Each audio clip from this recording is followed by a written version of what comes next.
But do you guys find that's changed at all, the male domination in the music business?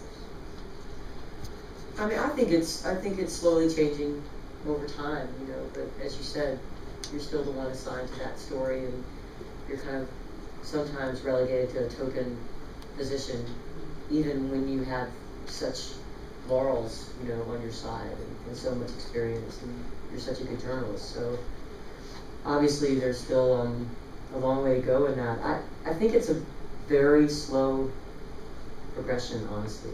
I mean, in music too, and in business, I think it's slower. And I don't know why the gatekeepers are still white men.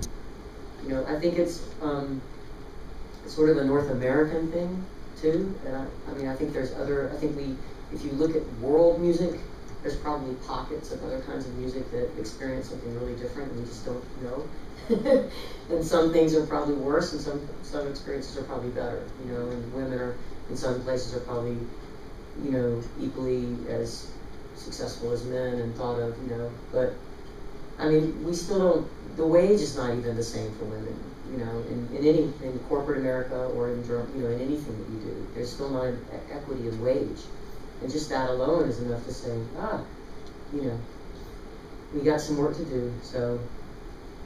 Yeah, I think it's a discussion that needs to be had, but it's not something that needs to paralyze anybody, you know, or create like a chip on your shoulder, or think that you have to just stay in this one place. I think we need to participate in the system and build our own system at the same time, which is kind of hard to do. But we kind of have to go back and forth. That's what we really need to do to be successful, I think. I was going to say, too, to add to that, because of the digital revolution and Pro Tools and Logic and home recording and independence, like Amy and I are independent artists now, and Amy's run an independent label forever, and Ani DeFranco was a women's pioneer and that sort of thing. And the more women take charge of their own music world, the more that paradigm shifts, because the major labels are now, you know, virtually dinosaurs. So it's a great opportunity for independence and for women to take control in that way. And we need more women in the, you know, in the engineering side of things. I mean, that's part of the business side too. And it is really, we've had a female guitar tech for I guess 15 years now, and there's really only a handful of female guitar techs. Because when we couldn't use her, you know, we try to staff, you know, in an equal way and pay attention to that. And it's not, sometimes it's hard to find someone, you know, who's had the experience. And who wants to be a guitar tech, you know, and women sound engineers. We've had a couple in our time, and they're out there, but they're just so outnumbered by men. And then tour managers, sound in the studio, you know, mixers. You know, I think it's one thing is that we need to, as women, not compromise your standards or anything and just have somebody because they're a woman, but, you know, really seek out, you know, creating diversity in your staff, creating diversity in your workplace, whatever you do. Because it's kind of like we're still in that, even if we're strong feminists and all that, I mean, we're so politicized and we think that, you know, we're still in that paradigm of society. And so, like, for instance, if a journalist asked me, what's your top 5 albums this year? I list all these guys, and they are I do love them, but for some reason I forget to list the women that I'm listening to. I don't know why. It's a total conundrum to me.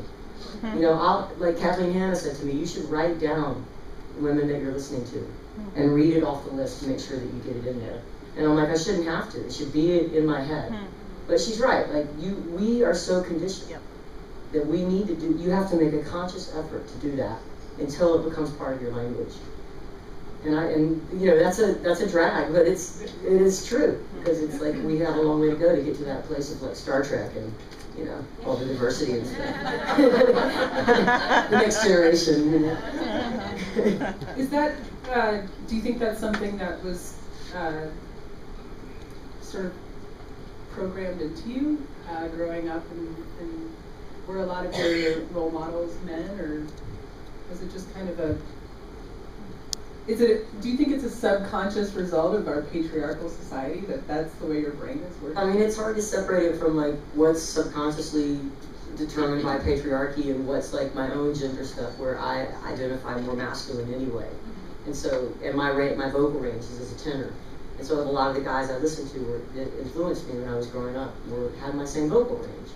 But also, you know, I loved Patti Smith and Chrissy Hines. So it's like, I think there's a little bit of both, and I think there's a little bit of patriarchy also that makes me, you know, not embrace the woman inside me sometimes too. You know, so it's like it's a sociology class. I don't know what anyone has to say about it. No, I mean, I loved Michael Jackson, so. Yeah, he was my first love. But then Joni Mitchell was at, you know, as far as, you know, there are artists that inspire you and artists that influence you, and she was my one great influential artist, to the point that it was debilitating to listen to her music because I knew I'd never be able to write a song like that. So it's like, I fucking love you, but I hate you too.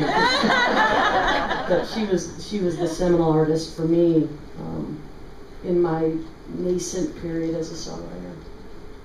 I was thinking about Holly Near, who, you know, had a women-run label well before Righteous Babe started, and which kind of brought up the whole women's music movement of the 70s, and when it was really, you know, there really weren't a lot of women on major labels, and that was kind of an urgent thing that had to happen. But how do you think that you know, Sweet Honey and Holly Near and Chris Williams and all those women, how is their influence felt now?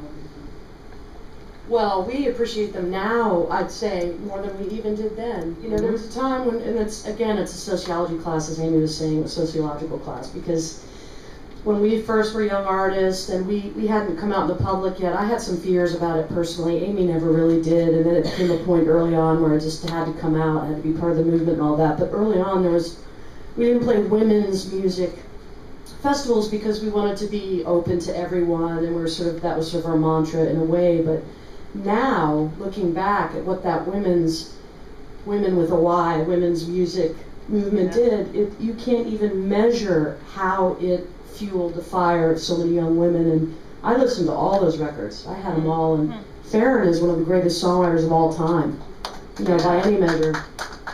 I can even recall when Rolling Stone gave her 4 stars for her records. Like, oh my God, you know, a woman getting 4 stars. Well, it's Farron. And those were women they were the first music pioneers. I shouldn't keep using that image because I don't like it, but you know what I mean.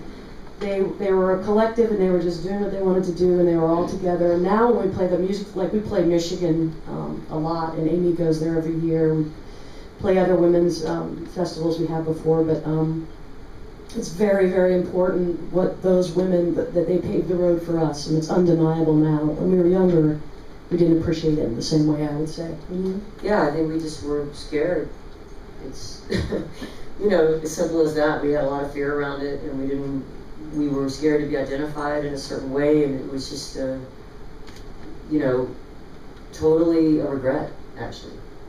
But part of our evolution, you know, and probably part of the reason why we appreciate it so much now. And I think the Riot Girl movement and some of the more important bands of the era of women that were playing punk rock really embraced those women too, which was very important, because when, I don't know if you know, y'all know, but like when Tribe 8, that punk band, went and played Michigan Women's Fest for the first time, it was like an explosion, you know, of controversy, of everything they did on stage and the women, and it was like a microcosm of the arguments within feminism and within the queer community, and it broke open a lot of stuff for everybody, for all of us.